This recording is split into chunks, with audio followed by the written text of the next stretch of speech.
أهلا وسهلا فيكم متابعينا الأعزاء، وحياكم الله في حلقة جديدة من خليج الأغاني، واللي راح نتطرق إلى رواد الأغنية في دولة قطر واللي أعملوا بصمة فنية في قطر، فتابعونا. اليوم راح نتطرق إلى فنان له بصمة كبيرة وما زالت بصمته موجودة بيننا، وهو الفنان فرج عبد الكريم. وهو فنان كبير، ولد فرج عبد الكريم عام 1949، وكان والده مغني وملحن. أحب فرج الغناء والموسيقى من وهو صغير، وبدل أن يشجعه والده على المضي في هذا المجال، إلا أنه خاف أنه ينشغل الفن تفكيره ويبعده عن الدراسة، وبعدها يعاني معاناة أي فنان ما كمل دراسته. ولكن فرج صمد وواصل في مشواره، وكان من رواد الدور اللي تعني بأنواع الغناء الشعبي. فكانت فرصة لرؤية العود والتدريب في العزف عليه والاستماع إلى العديد من المطربين، وبخاصة والده عبد الكريم فرج. وهناك حفظ المقامات وأنماط الغناء، واكتسب أيضا ثقافة موسيقية عميقة مكنت فيها بعد هذا الاستماع أن يصبح واحد من اللي ساهموا في تطوير الأغنية القطرية، تارك بصمة حتى اليوم في مسيرة الغناء في دولة قطر. وفي بداياته كانت بأغنية نوره اللي سجلها، ولكن ما نجحت هذه ولم تنتشر. وعوض أن ينتابه اليأس والإحباط بعد هذا الفشل، واصل فرج مشواره بخطى ثابتة حتى انضم لفرقة الأضواء الموسيقية عام 1968، وتعتبر هذه الفرقة مختبر للمواهب القطرية، ولها الفضل الكبير في تأسيس قاعدة فنية جديدة وتطوير الفن القطري. أما في عام 1969 بدأ أول محطاته في الغناء، ومن ثم بدأ يشارك في العديد من الحفلات الغنائية داخل قطر وخارجها، وبدأ اهتمامه بتطوير الموسيقى، وسار في رحلة التجويد في الألحان القطرية، مستفيد من الموروث الزاخر والفلكلور الشعبي، ومستفيد أيضا من إرثه الثقافي وارتباطه بوالده رحمة الله عليه. وقبل ذلك نجح في أن يكون أحد المطربين رسميا في فرقة الموسيقى القطرية، إلى جانب بعض الأسماء الأخرى مثل سالم التركي وإبراهيم علي وإسماعيل خالد. واستمر النجاح في أغاني رقصية عيوني، حلوة ومغرورة، وما تفاهمنا، وعندي أمل، ولا تسأليني بعد، بيوفي عطش، وغيرها من الأغاني الكثيرة. وفي سنة 1970 بعد انطلاق تلفزيون دولة قطر، كان أول مطرب تصور له أغنية، وهي كانت من كلمات حسن حسن وألحان عبد العزيز ناصر رحمة الله عليه، اللي جعلته أحد نجوم الشاشة الصغيرة. وقدم فرج في التلفزيون العديد من الأغاني، منها الشعبية ومنها الوطنية، كأغنية عيني قطر، وأغنية واقف على بابكم، اللي تغنى فيها عدد كبير من الفنانين العرب والخليجيين.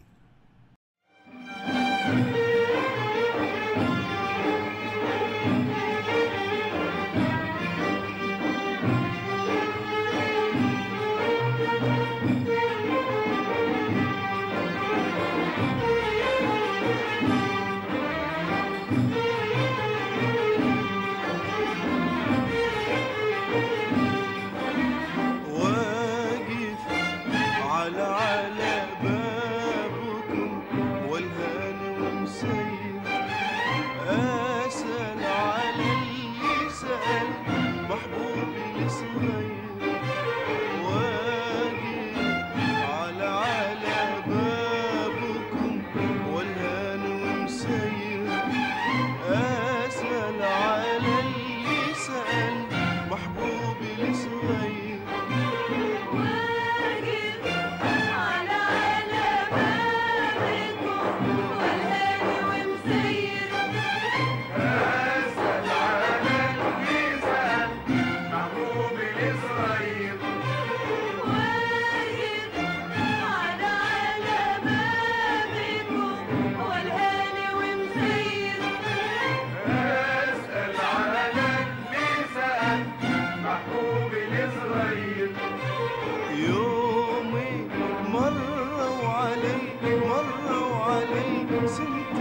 عن شوفتي تصبر.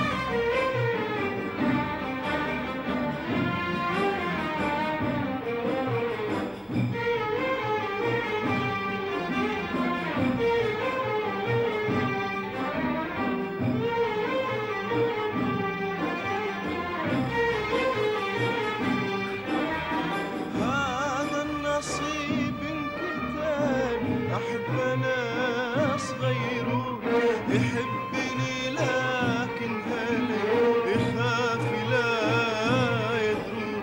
هذا النصيب انكتب، أحب ناس غيره يحبني لكن هل يخاف لا يدرون.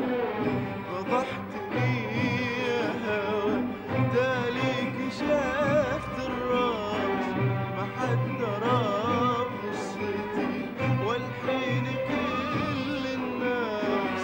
فضحتني يا هوى دالي كشفت الراس، ما حد درى قصتي والحين كل الناس.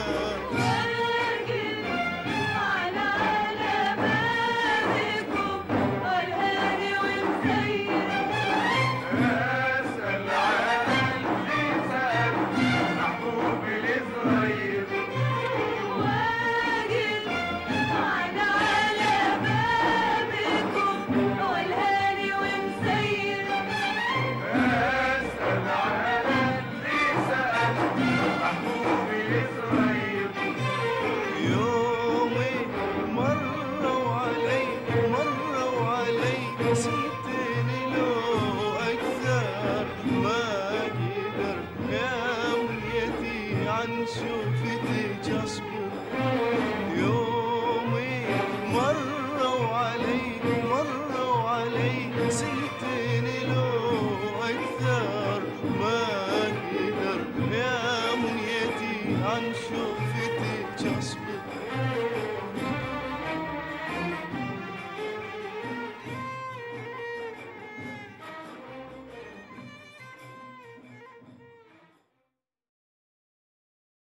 رحمة الله على فنان الكبير صاحب الصوت الجميل وأغنية الجميلة. قدم الفنان فرج 150 أغنية ب20 سنة، بعضها من الأصوات الخليجية المهمة اللي انبثقت في الخمسينات من القرن الماضي، واللي عدها بعض النقاد أنها شكلت منعطف مهم في تاريخ الأغنية الخليجية. منهم طبعا عوض الدوخي وسعود الراشد وعبد اللطيف الكويتي وعبد الله فضالة ومحمود الكويتي وضاحي بن وليد، ورائد الأغنية في قطر المطرب والملحن فرج عبد الكريم. ويعد فرج عبد الكريم المطرب والملحن أحد الأعمدة الفنية اللي ساهموا بتطوير الأغنية القطرية والنهوض فيها، بحيث لا يمكن الحديث عن الأغنية القطرية دون الإشارة إلى هذا الفنان الخالد الذكر، وهو فرج عبد الكريم رحمة الله عليه، والتوقف عند إبداعاته الكثيرة. الفنان المبدع فرج اللي جاء إلى الدنيا عام 1949 ونشأ وترعرع ضمن أجواء وطقوس أسرته الفنية. فوالده الفنان المعروف عبد الكريم فرج اللي كان وقتها مطرب شعبي مشهور، وأحيا مناسبات وحفلات كثيرة مهمة في قطر. أما بداياته بداية أول محطاته في الغناء، تعاون مع الملحنين بارزين منهم عبد العزيز ناصر وخالد الشيخ وإدريس خيري وأحمد الجميري وعبد الله سلطان وعبد الله بوشيخة. والفنان الدكتور عبد الرب إدريس، وغيرهم من أغنياته الشهيرة اللي احنا في صددها، من أغنية واقف على بابكم اللي سمعناها قبل شوي، واللي غناها الكثير من بعده، وأيضا أغنية يا حمام، وأغنية ويلا، وأغنية القرنقعو اللي هي مالت القرقيعان أيضا طورها وغناها، اللي تغنت بشكل خاص بمناسبة القرقيعان اللي تقام في شهر رمضان الكريم. وخلال 20 عام قدم الخالد الذكر بحدود مثل ما قلنا 150 أغنية، كانت رصيد فني راقي تفتخر في المكتبة القطرية للموسيقى، كما أن شارك في 10 مسرحيات منها كلام نساوين ولعبة السلطان والوالي صاحب المقهى، وأسهم بإخراج أعمال فنية ومسرحيات ومسلسلات منها مسلسل زاد الخير والجلهام، وأيضا لا تصالح وأشرقت الشمس.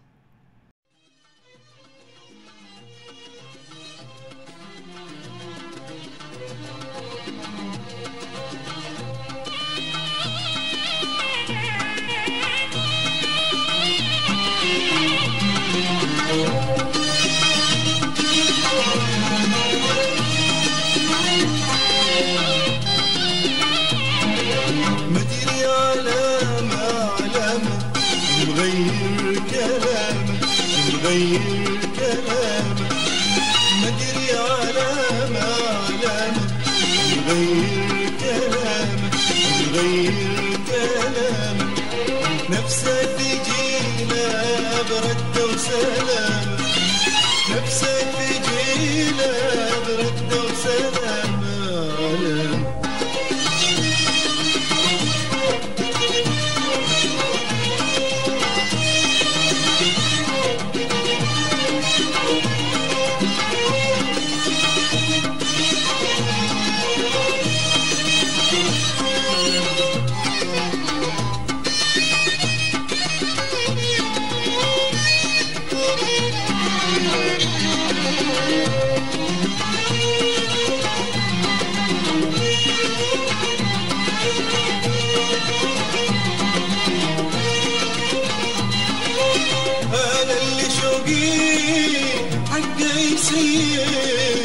لكن أمواج كنا متغير، أنا اللي شوقي حقه يسير، لكن أمواج كنا متغير، أنا اللي والله ماني متهني، أنا اللي والله ماني متهني، لكن حبيبي ما يبعد عني علامة.